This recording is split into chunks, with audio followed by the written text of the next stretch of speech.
우리 같이 한 목소리를 읽겠습니다. 시작. 내가 진실로 진실로 너에게 이르노니 문을 통하여 양의 우리에 들어가지 아니한 대로 다른 데로 넘어가는 자는 절도며 강도요 문으로 들어가는 이는 양의 목자라. 문지기는 그를 위하여 문을 열고 양은 그의 음성을 듣나니 그가 자기 양의 이름을 각각 불러 인도하여 내느니라. 아멘. 제가 한번 기도하겠습니다. 하나님 아버지, 오늘도 하나님께서 우리를 또 예배 자리에 불러 또 말씀 앞에 서게 하여 주심을 감사드립니다. 오늘부터 시작되어지는 또 새로운 이 시리즈를 통하여서 우리가 다시 한번 하나님을 새롭게 만날 수 있도록 도와주시고, 또 그리고 하나님의 뜻을 잘 분별하여 순종하는 삶을 살아갈 수 있도록 함께하여 주옵소서. 감사를 드리옵고 예수님의 이름으로 기도합나이다. 아멘. 이제 오늘부터는 여러분들과 함께 새로운 시리즈를 이제 그 주제를 가지고 말씀을 나누려고 합니다. 오늘부터 여러분들과 나누고자 하는 주제는 목자와 양입니다. 목자와 양이 이게 뭔가? 하도 이렇게 그 기독교에 이제 많은 중요한 주제들이 있는데 왜 하필 목자와 양인가 이렇게 생각할 수도 있을 것 같아요. 근데 이 주제는 우리의 신앙생활에 있어서 굉장히 중요한 주제 중에 하나입니다. 그래서 이번에 꼭 한번 여러분들과 살펴보는 것은 참 귀한 기회다 이런 생각이 들어요. 이 목자와 양은 먼저 예수님과 구원받은 성도와의 관계를 말하는 겁니다. 예수님께서 우리의 목자가 되시고 우리는 그의 양이 된다고 하는 거죠. 이 관계를 이해할 때 우리의 신앙생활은 조금 더 풍성해질 수가 있습니다. 어떤 사람들은 그 하나님을 생각할 때요, 심판하신 하나님, 무서운 하나님을 생각하기도 합니다. 그래서 예전에 한 지체와 이야기를 하는데 이 사람이 신앙생활하는 모든 이유는 하나님이 무서워서 그래요. 하나님이 두려워서 그래요. 주일에 예배를 드리는 것도 빠지면 하나님께서 예배를 빠지면 심판하실 것 같으니까 무서우니까 예배 드리는 거예요. 이분이 헌금을 내는 이유도 헌금하지 않으면 하나님께서 내 재산을 빼앗아 갈 것 같으니까, 물질에 하나님께서 저주를 하실 것 같으니까 두려워서 헌금을 내는 거죠. 그러니까 열심히 신앙생활하는데 신앙에 자유함이 없어요. 신앙생활을 계속하는데 굉장히 피곤해요. 또 어떤 사람은 사랑의 하나님만을 생각하죠. 그래서 일주일 아무렇게나 살고 와서는 괜찮아, 나 회개하면 하나님 다 용서해 주실 거야, 나 어차피 다 용서해 주실 거야, 아무렇게 살아도 괜찮아 라고 말하는 사람도 있다라고 하는 거죠. 그래서 시편 23편을 보게 되면 다윗은 여호와 하나님을 향하여서 여호와 하나님은 나의 목자시니 라고 고백하고 있습니다. 다윗이 자신의 인생을 살아보니까 하나님을 뭐라고 표현할 수 있을까? 하나님은 나의 목자이시구나 라고 고백하는 거죠. 여러분, 목자는 어떻습니까? 목자는 늘 양을 떠나지 않고 양과 함께 합니다. 목자는 출퇴근 시간이 없습니다. 계속해서 양과 함께 하는 겁니다. 그리고 양을 인도하는데, 인도하는 그곳에 가보면 언제나 푸른 풀밭이고 언제나 쉴만한 물가라고 하는 거죠. 비록 내가 사망의 음침한 골짜기를 다닌다고 할지라도 내가 그분과 함께 한다고 한다면 하나님께서 나를 지켜주시니까 두려울 필요가 없다라고 하는 거예요. 언제나 안전하다는 거죠. 언제나 평안하다라고 하는 거죠. 다윗이 자신의 인생을 돌아보니까 하나님은 늘 이런 하나님이었습니다. 인생의 수많은 폭풍과 풍랑을 지나가는데 하나님께서 나를 지켜주신다라고 하는 거죠. 어디로 가야 될지 몰라서 방황하는데 하나님께서 언제나 나를 인도하시는데 가보니까 늘 언제나 좋은 길이더라 라고 하는 것을 깨닫게 되는 거죠.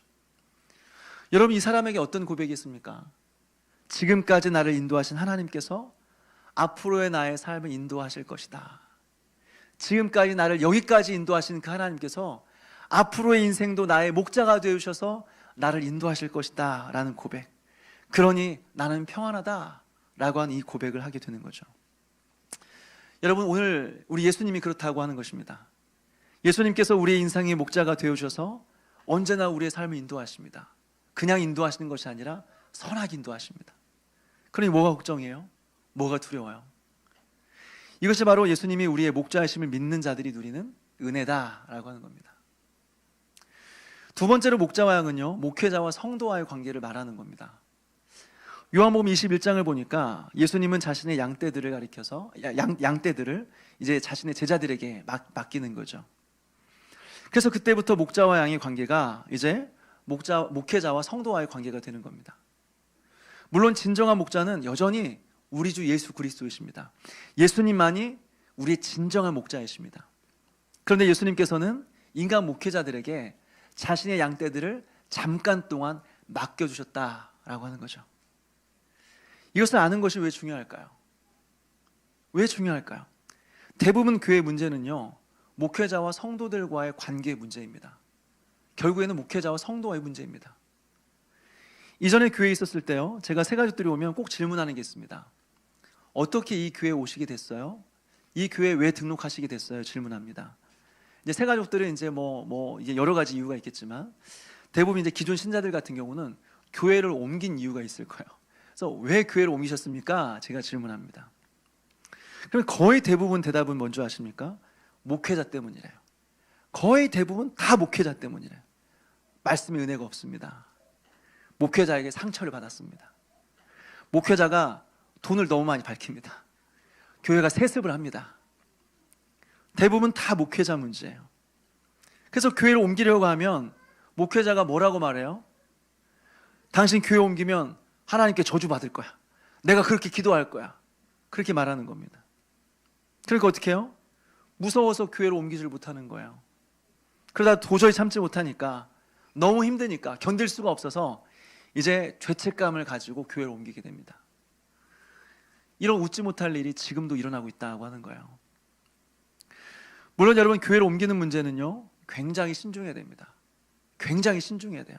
그냥 애들 학원 옮기는 것처럼 그렇게 옮길 수 있는 문제가 아닙니다. 예전에 어떤 아이가 저한테 와서, 목사님, 저 이번 달까지만 교회 다니고 다음 달부터 교회 끊을 거예요 하더라고요. 무슨 교회가 학원입니까? 그런 문제가 아니에요, 교회는요. 예전에 한 목사님이 비유를 들어주었는데 참 공감이 갔습니다. 교회를 옮기는 것은 나무를 심는 것 같대요. 나무를 옮겨 심을 때는, 저는 잘 모르겠지만, 나무를 심을 때는 한 번에 성공해야 된대요. 그래야 뿌리를 내린대요. 그런데 여기 심었다가 아니네, 저기 심었다가 아니네, 또 다른 곳에 심게 되면 그 나무는 뿌리를 내지 못하고 병든대요. 교회도 그렇다는 것입니다. 인생에 있어서 중요한 문제로 한두 번은 교회를 옮길 수 있죠. 교회를 옮길 수 있지만 많이 기도하고 옮겨야 된다고 하는 거예요. 그리고 옮기게 되면 거기에 확 뿌리를 내리고 신앙생활을 해야 되는 거예요. 계속해서 왔다 갔다 하면 안 되는 거예요. 이리 갔다 저리 갔다 하면 우리의 신앙에 유익이 되지 못한다고 하는 거죠. 우리의 영혼에 병들게 된다라고 하는 것이죠. 그런데 사실 더 본질적인 문제가 있습니다. 더 중요한 부분은 한 교회를 오래 다니는 게 아니에요. 한 교회를 오래 다니는 것이 핵심적인 문제는 아닙니다. 어설프게 신앙생활하면서 한 교회에서 50년, 60년, 70년 신앙생활하는 것이 무슨 의미가 있겠습니까? 제대로 신앙생활도 안 하는데 한 교회에 오래 있는 것이 무슨 의미가 있을 수 있겠습니까? 핵심은 좋은 목회자를 만나서 그 목회자와 함께 목숨 걸고 신앙생활하는 겁니다. 좋은 목회자와 함께 제대로 신앙생활하는 겁니다. 이것이 중요하다라고 하는 거죠. 이런 면에서 우리는 목자와 양이라는 주제를 우리의 인생에 있어서 꼭 한 번은 짚고 넘어가야 된다. 꼭 한 번은 살펴볼 필요가 있다라고 하는 거죠. 먼저 살펴볼 것은요, 왜 하나님은 천사들에게 양들을 맡기신 것이 아니라 왜 연약한 인간에게 양을 맡기셨을까라고 하는 거죠. 여러분 한번 생각해 보십시오. 천사들에게 맡겼으면 정말 좋았을 거예요. 천사들은 목양을 너무 은혜롭게 잘했을 거예요. 과도한 사역의 피곤함을 전혀 느끼지 않을 것이고, 또 육신의 질병 때문에 마음은 원하여도 육신의 연약함으로 말미암아 사역을 감당하지 못하는, 사역을 중단한 일이 없을 거예요. 또 고의적인 범죄로 인하여서 교회에 어려움을 주거나 자신의 탐욕 때문에 성도들과의 관계가 깨지는 이런 일들은 없을 거예요. 무엇보다 진리의 말씀을 증거할 때는 그 어눌한 말로 사람들을 답답하게 만들거나 아니면 쓸데없는 말로 교인들에게 상처 주는 말, 이런 말 하지 않을 거예요. 늘 그의 입에서 나오는 말씀은 우리의 가슴을 울리고 그의 얼굴은 광채로 빛나서 늘 사람들이 얼굴만 봐도 은혜를 받을 거예요. 그런데 왜 천사가 아니라 연약한 인간 목자일까요? 왜 연약한 인간 목회자에게 당신의 사랑한 양떼들을 맡기시는 걸까요? 여러분, 이것이 하나님의 방법입니다. 그리고 하나님의 뜻입니다. 요한복음 21장을 보게 되면요, 예수님께서 당신의 양떼들을 제자들에게 맡기십니다. 근데 지금 이 제자들은 어떤 상황일까요? 제자들이 3년 동안 예수님께 훈련을 잘 받고 나서 이제는 충분히 예수님의 사역을 감당할 만한 그런 자격이 주어진 상황일까요? 이제 그들의 실력과 신앙이 충분히 검증되어서 자신 있게 이제 교회를 맡을 수 있는 그런 사람이 되었을까요? 아니에요. 지금 제자들은 예수님을 부인하고 도망쳐온 상태입니다. 이제 우리가 따르는 예수님은 죽었구나. 이제 우리의 인생은 끝났구나. 우리의 인생은 종쳤구나. 예수님 따라가면서 우리의 인생 한번 펴보려고 생각했는데, 내 인생 새로운 삶 살 거라고 기대했는데, 예루살렘 들어가서 예수님과 함께 이 세상을 다스릴 거라고 생각했는데, 예수님 죽었구나. 내 인생 끝났네. 내 인생 종쳤네. 그리고 돌아와서 고향에 돌아와서 고기 잡고 있었습니다. 한마디로 실패한 인생들이에요. 실패한 인생들이에요. 그런데 예수님은 그 실패한 인생들에게 찾아와서 자신의 양떼들을 맡기시는 겁니다. 왜 그럴까요? 이것이 하나님의 방법이에요.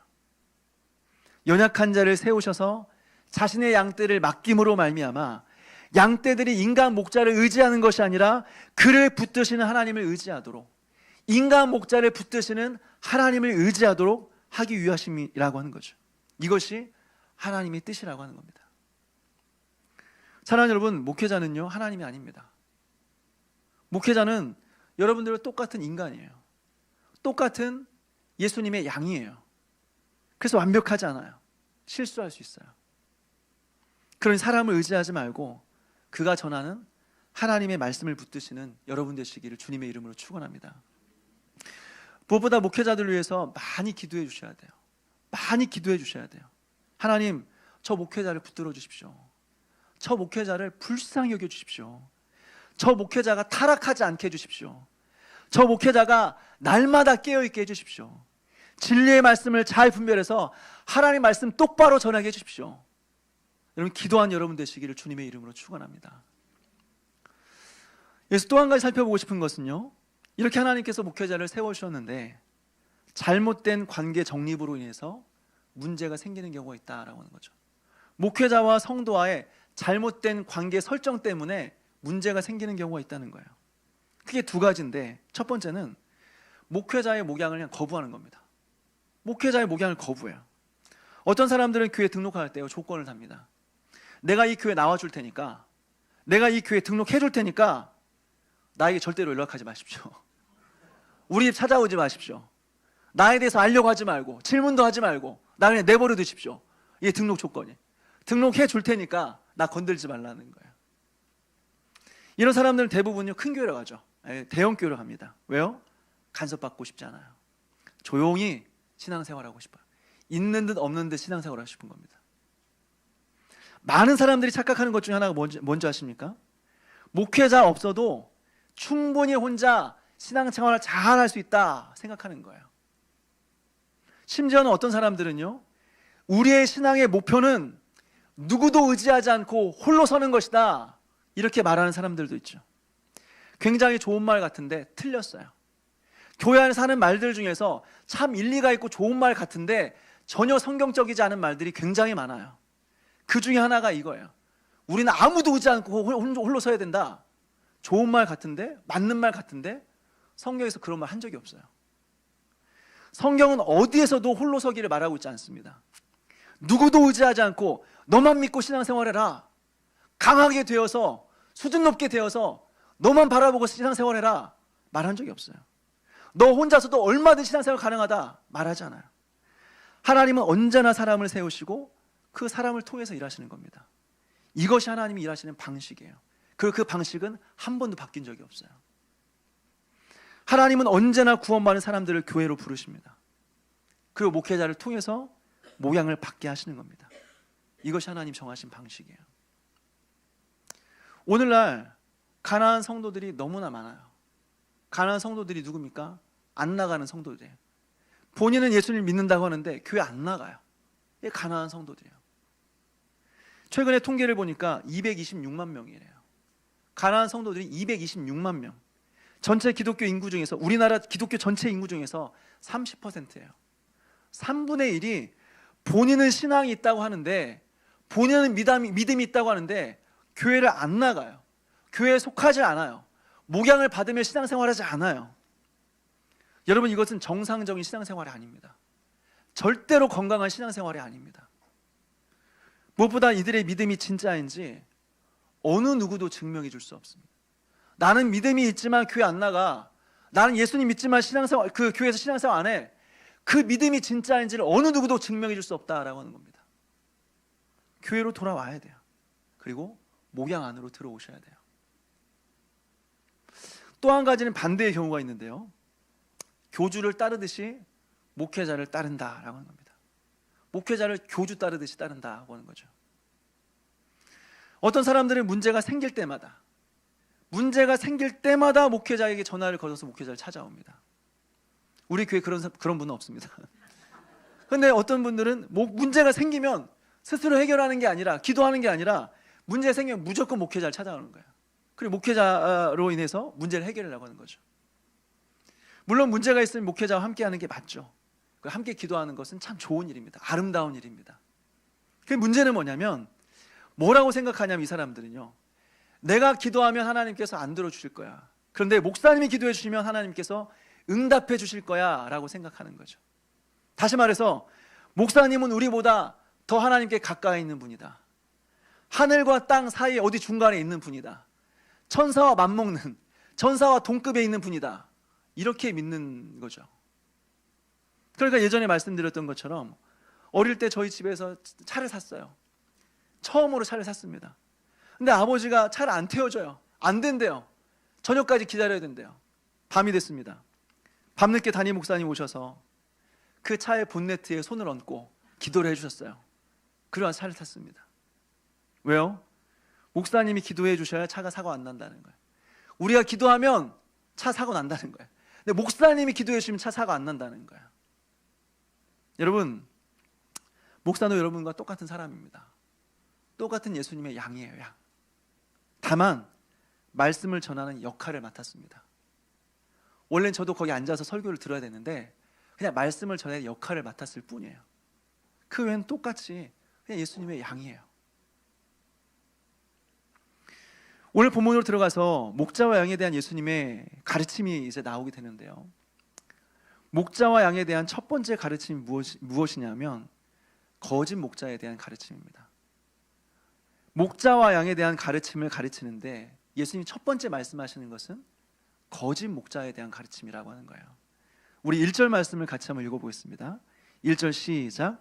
내가 진실로 진실로 너희에게 이르노니 문을 통하여 양의 우리에 들어가지 아니하고 다른 데로 넘어가는 자는 절도며 강도요. 아멘. 여러분, 왜 예수님께서 목자와 양에 대해서 가르치는데 왜 하필이면 가장 먼저 거짓 목자에 대해서 이야기하고 있을까요? 예수님 당시에도 그렇고 오늘날에도 그렇고 거짓 목자들이 너무나 많기 때문에 그래요. 항상 시대마다, 항상 어느 때든지 항상 거짓 목자들은 존재했습니다. 그러니까 참 목자와의 관계를 말씀하시기 이전에 거짓 목자를 먼저 분별할 수 있어야 된다라는 이유 때문에 거짓 목자에 대해서 가르치는 거죠. 그럼 여러분, 거짓 목자는 누굴까요? 우리 1절에 보니까 이렇게 말하고 있습니다. 문을 통하여 양의 우리에 들어가지 아니하고 다른 데로 넘어가는 자라고 했습니다. 문을 통해서 들어오지 않고 다른 데로 넘어서 들어오는 자가 거짓 목자래요. 다시 말해서 예수님을 통과하지 않은 사람입니다. 예수님을 만난 적이 없는 사람입니다. 그래서 예수님과 다른 말하는 사람이 바로 거짓 목자다라고 하는 거죠. 여러분, 이것을 어떻게 알 수 있을까요? 어떻게 우리가 거짓 목자를 분별할 수 있을까요? 너무 걱정할 필요가 없는 것은, 너무 다행인 것은 하나님께서 예수 그리스도를 믿고 구원받은 자에게 참 목자를 분별할 수 있는 분별력을 주셨다라고 하는 것입니다. 누구에게나 구원받은 자에게는 이 분별력이 있다는 거예요. 그래서 딱 보면 알게 돼요. 딱 보면 아는 거예요. 신천지에 있다가 거기서 나온 신현우 목사님이 계십니다. 이분이 어떤 분이냐면 신천지 교주 밑에서 이 신천지 교리를 정립한 사람이에요. 신천지 교리를 정리하고 많은 리더들을 세운 사람입니다. 엄청나게 대단한 핵심 인물이었습니다. 근데 어느 날 이분이 성경을 보는데요, 성경을 가르치기 위해 성경을 보고 있는데 이상하게 신천지 교주의 가르침과 이 성경의 내용이 다른 거예요. 그래서 이상하다 하면서 이제 좀 약간 의문이 들었는데 마음속에는 설마 이 다르겠어? 내가 착각하는 거지. 내가 모르니까 그런 거지. 설마 다르겠어? 근데 계속해서 의심이 들어서 본격적으로 성경을 읽고 연구하기 시작했습니다. 근데 딱 결론이 내렸어요. 성경을 읽고 나서 내린 결론이 뭐냐면 이것은 종교 사기다. 신천지는 사기다. 엄청난 종교 사기극이다 라는 것을 깨닫게 된 거죠. 그래서 이 목사님이 신천지에 나와서 총신대 신학대학원에 들어갔어요. 그리고 지금 목사 안수를 받고 이제 이단에 빠진 사람들을 도와주는 그 역할을 하고 있습니다. 사랑하는 여러분, 어떻게 이렇게 거듭난 신자에게는 분별할 수 있는 감각이 주어진다, 분별력이 생긴다고 하는 거예요. 그 진짜 양은요, 진짜 목자를 찾아가는 것입니다. 그런데 구원받지 못한 사람은 어떻습니까? 거짓 목자를 찾아가는 겁니다. 다시 말해서 진리를 외치는 목자가 아니라 내 귀를 즐겁게 해주는, 내 마음을 편안하게 만들어주는, 나를 즐겁게 만들어주는 그런 목자들을 찾아가게 돼 있다라고 하는 것입니다. 여기서 우리가 누군지가 드러나는 거예요. 우리가 진짜인지 가짜인지는 누구를 좋아하고 누구를 따라가느냐, 여기서 우리의 정체가 다 드러나는 거예요. 진짜 양은 거짓 목자를 따라가지 않습니다. 반대로 가짜 양은 진짜 목자를 좋아할 리가 없어요. 다시 말해서 유유상종이에요. 똑같은 사람들끼리 모이는 거예요. 비슷한 사람들끼리 모여 자기들끼리 좋다고 하는 거예요. 이게 영적인 원리예요. 비슷한 사람끼리 모이고 비슷한 사람을 따라가는 거예요. 사랑하는 여러분, 분별하는 지혜가 저와 여러분에게 있게 되기를 주님의 이름으로 축원합니다. 그렇다면 여러분, 참 목자는 누구일까요? 우리 2절 말씀 보니까 문으로 들어간 이는 양의 목자라라고 되어 있습니다. 문으로 들어간 이는 양의 목자라. 여러분, 참 목자는요, 문으로 들어간 자입니다. 다시 말해서 예수 그리스도를 통과한 자예요. 예수 그리스도를 만난 자입니다. 이것을 이해하기 위해서는 이 본문의 배경을 이해할 필요가 있습니다. 특별히 지형의 배경을 이해할 필요가 있습니다. 이스라엘 보게 되면 마른 푸른 초장이라고 하는데 실제로 가보면 우리가 생각하는 그런 푸른 초장이 아닙니다. 강원도 목장과 같이 산 전체가 풀로 덮여 있어서 1년 365일 양들이 한 곳에서 움직이지 않고 계속해서 풀을 뜯으며 먹는, 계속해서 한 곳에서 키우는 그런 종류의 푸른 초장이 아니라고 하는 거죠. 저는 이스라엘에 한 번도 가본 적은 없지만 제가 사진으로 봤어요. 사진으로 보니까 푸른 초장이라고 제가 보니까요, 마른 땅에, 메마른 땅에 그냥 작은 줄기들이 듬성듬성 군데군데 올라와 있어요. 그리고 거기에는 그 나무 사이에는 이파리들이 듬성듬성 붙어 있습니다. 그렇게 해놓고 푸른 초장이래요. 그러니까 어떻게 해요? 양들이 먹으면 금방 없어져 버려요. 금방 먹을 게 없어져요. 그러니까 어떻게 해? 한 곳에 계속 머무를 수가 없는 겁니다. 계속 이동할 수밖에 없는 거예요. 그럼 어떻게 됩니까? 다른 곳으로 이동하게 되면 이동이 작기 때문에 풀이 있는 곳에는 임시적으로 우리들을 지어놓는 거예요. 왜? 옮길 때마다 우리들을 지을 수 없으니까 풀을 먹을 수 있는 곳, 푸른 초장이라고 하는 곳에는 항상 주변에 우리들이 있는 거예요. 근데 그 우리들을 보면 특징이 있는데 문이 없어요. 울타리는 있는데 들어가는 문이 없어요. 비어 있어요. 그럼 어떻게 해요? 밤이 되는 목자가 양들을 불러서 그 양들을 우리 안으로 집어넣습니다. 그리고 그 입구에 자신이 눕는 겁니다. 그래서 양들이 밖에 나가지 못하게 하고 또 살아온 짐승들이 안으로 들어오지 못하게 하는 거죠. 다시 말해서 목자가 양의 문이 된다라고 하는 거죠. 그래서 요한복음 10장 7절에 뭐라고 말하냐면 예수님께 자신을 가리켜서 나는 양의 문이다 라고 말하고 있어요. 나는 양의 문이다 라고 말하죠. 그러니까 여러분, 인간 목자가 예수님의 양떼들을 만나기 위해서는 어떻게 해야 돼요? 반드시 문이신 예수님을 통과해야 되는 겁니다. 다시 말해서 양들을 만나기 전에 먼저 예수 그리스도를 만난 사람이어야 된다라고 하는 거죠. 예수를 만나지 않으면요, 그 사람은 문으로 들어간 사람이 아니에요. 울타리로 넘어간 거예요. 그러니까 이 사람은 절도며 강도라고 하는 거예요. 그런데 정상적인 방법으로 양들을 만나려면 반드시 예수님을 만나야 돼요. 반드시 예수님을 통과해야 돼요. 그리고 이 사람이 참된 목자다라고 하는 거죠. 그래서 참된 목자의 특징은 무엇인가? 예수님을 만난 사람, 다시 말해서 진정으로 회심한 사람이라고 하는 것입니다. 여기서 어떤 사람은 질문할 수 있어요. 목사님, 구원이 회심 아닙니까? 그러면 모든 구원받은 신자는 모두가 다 회심한 사람일 텐데, 그럼 모두가 목자고 모두가 목회자입니까? 그건 아니에요. 그래서 소명의 문제가 생기는데, 목회자의 소명은요, 이 일에 강권적인 부르심이 있어야 됩니다. 다시 말해서 신적인 강제력이 있어야 돼요. 피하고 피했는데 계속 피했는데 도저히 피할 수 없는 하나님의 강권적인 이끄심이 있어야 되는 거예요. 이게 목회자의 소명이에요. 그러니까 여러분, 어릴 때 엄마가 내가 뱃속에 있을 때 너무 믿음이 좋고 은혜를 받아서 나와 상의하지 않고 내 아들을, 내 자식을 하나님께 드리겠습니다, 서원하는 경우가 있잖아요. 여러분 걱정하지 마십시오. 다 무효입니다. 내가 부름을 받지 않았는데, 내가 동의하지 않았는데 엄마의 그 한 번의 그 서원으로 내가 목회자가 되는 것은 아닙니다. 내 마음에 소원이 없는데 목회자가 될 수는 없습니다. 하나님 소명이 아닙니다. 걱정하지 마세요. 또 마음은 없어요. 목회자가 되고 하나님을 위해 헌신하고 싶은 마음이 없어요.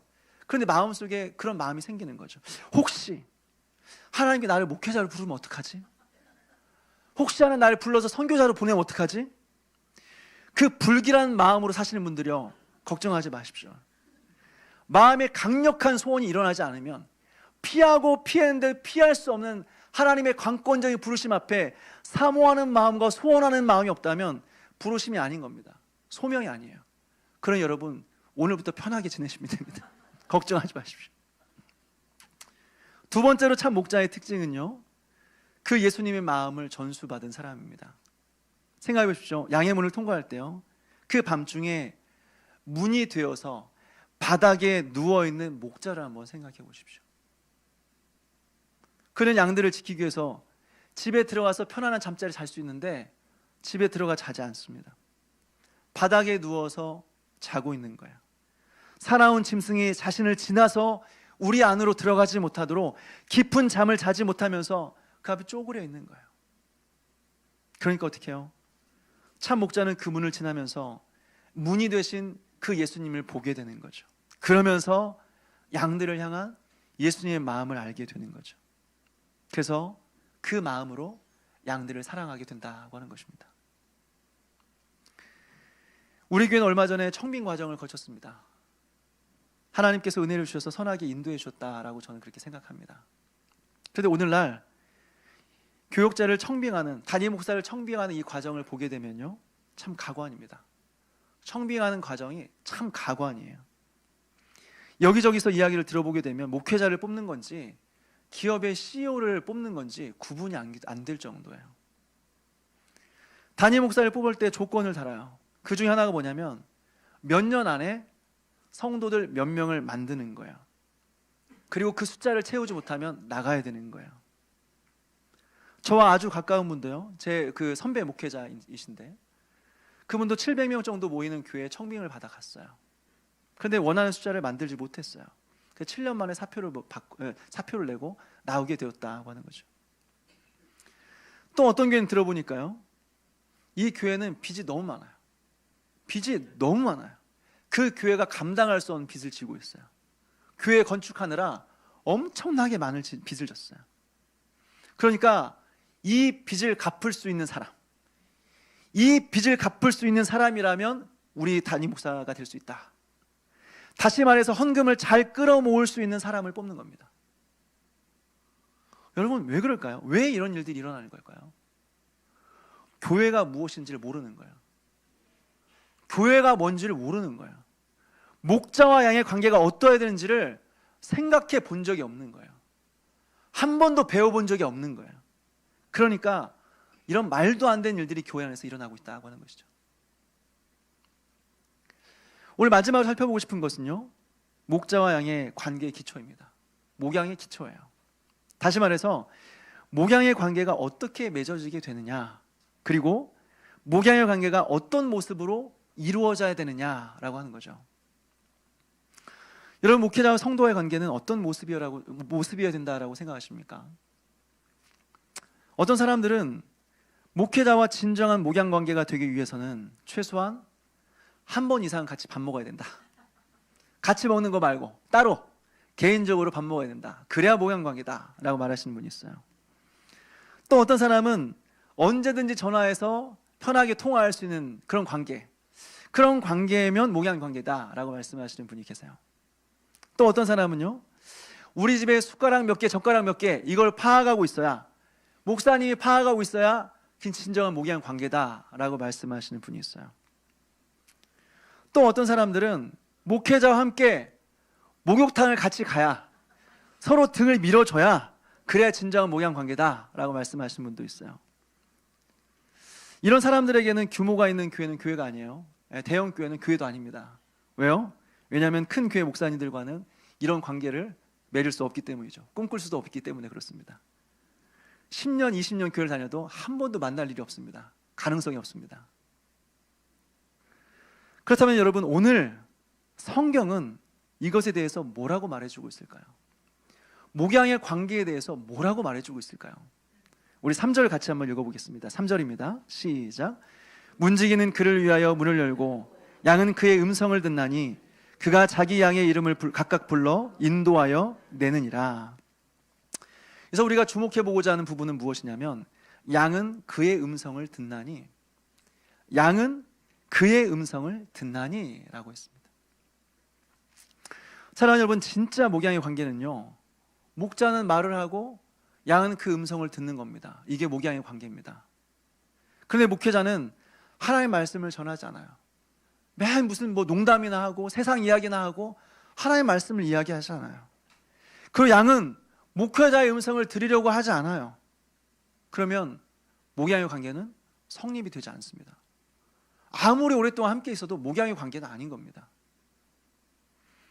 예전에 참 사역을 잘했던, 정말 잘했던 전도사님을 저는 기억합니다. 설교를 너무 잘해요. 너무 잘해요. 아이들이 그 설교를 듣고 있으면 움직이잖아요. 수백 명의 아이들이 한 목회자가 말하고 있는데 한 사람도 움직이잖아요. 설교를 너무 잘해요. 목회를 너무 잘해요. 그러니까 부서 선생님들이 너무 좋아해요. 아이들이 너무 좋아해요. 그냥 연예인이에요, 연예인. 여러분, 일단 아이들이 전도사님을 좋아한다 그러면 그 전도사님 사역을 너무 잘하는 겁니다. 근데 아이들이 전도사님을 피해 다닌다, 그 문제가 있는 겁니다. 다시 고민할 필요가 있어요. 어쨌든 아이들이 전도사님을 너무 좋아하니까 교회에서만 만나는 게 아니라 길거리에서도 만나잖아요. 길거리에서 만나면 저기 100m 전에서 전사님 소리를 지르면서 막 달려오는, 그 전사님이 폭 안기는 거예요.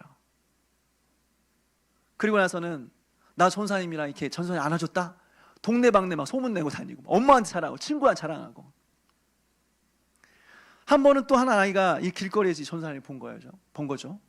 그래서 전사님 외치면서 소리 지르면서 쫓아오는 겁니다. 그 전사님에게 이렇게 안기려고 하니까 이 전사님이 멈추는 거예요. 잠깐 멈춰봐라. 그냥 1m 거리를 이렇게 뛰어드는 거예요. 그리고 아이에게 말합니다.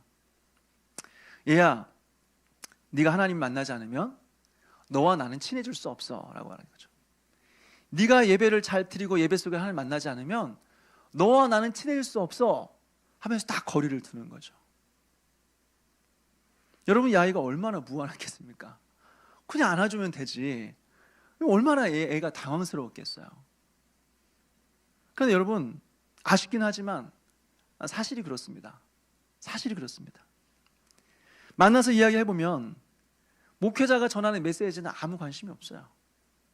주일날 예배가 끝나고 나갈 때 들은 설교 하나도 기억 못해요. 관심도 없어요. 시리즈가 목자와 양이든 예배든 복음이든 별 관심 없어요. 그냥. 그러면서도 인간적으로는 목회자와 친해지려고 해요. 그냥 사람이 좋으니까 인간 대 인간으로 친해지고 싶은 거예요. 그리고 어쨌든 목회자와 관계가 있으면 그래도 뭔가 목회자가 나를 위해서 기도해 주겠지, 목회자와 친하면 어쨌든 내가 영적으로 영향을 받겠지, 그런 마음에, 편안한 마음에 살아가는 거죠. 근데 여러분, 목회자의 음성을 듣지 않으면 아무리 친해도, 아무리 인간적인 관계를 맺고 있어도 아무 유익이 없는 거예요. 아무런 도움이 되지 않아요. 전도하다 보면 꼭 이런 분을 만나죠. 저는 교회는 안 다니는데 제 친구가 목사입니다. 나는 예수님 안 믿는데 우리 집에 장로가 몇 명이고 목사가 몇 명 나왔고 내 조카도 목사고 우리 할아버지가 목사고 나 미션 스쿨 출신이고 무슨 상관이에요, 여러분? 본인이 예수님 안 믿는데, 본인이 하나님 말씀을 듣지 않는데, 그 말씀을 따라가지 않는데 목사와 친한 게 무슨 관계가 있어요? 수많은 목사들과 인간적인 관계를 맺는 게 무슨 소용이 있어요? 아무 상관없는 거예요. 아무 상관없어요. 사랑하는 여러분, 목자와 양의 기초는요, 하나님 말씀입니다. 목자는 말씀을 전하는 것이고 양은 그의 음성을 듣는 것입니다. 그냥 들리면 듣고 안 들리면 말고, 이해가 되면 그냥 이해가 되는 거고 안 되면 마는 거고, 이게 아니라 힘써 듣는 거예요. 이해하기 위해서 애를 쓰며 듣는 거예요. 이것이 목자와 양의 관계예요. 이것이 목회자와 성도와의 관계예요. 이것이 건강한 신앙생활이에요. 저는 여러분들과 이런 아름다운 관계를 맺었으면 좋겠습니다. 저는 부족하지만, 너무 부족하지만 힘써 말씀을 전하고, 여러분들은 온 마음을 다해서 그 음성에 귀를 기울임으로 말씀을 들음으로써 세월이 지날수록 우리가 더 하나님을 깊이 알아가고, 하나님을 알아가면 알아갈수록 더 하나님을 사랑하게 되고, 하나님을 사랑하면 사랑할수록 더 하나님의 뜻에 부합한 삶을 살아가므로 하루를 살아도 하나님께 기쁨이 되고, 하루를 살아도 하나님께 영광이 되는 그런 교회, 그런 저와 여러분 되시기를 주님의 이름으로 축원합니다.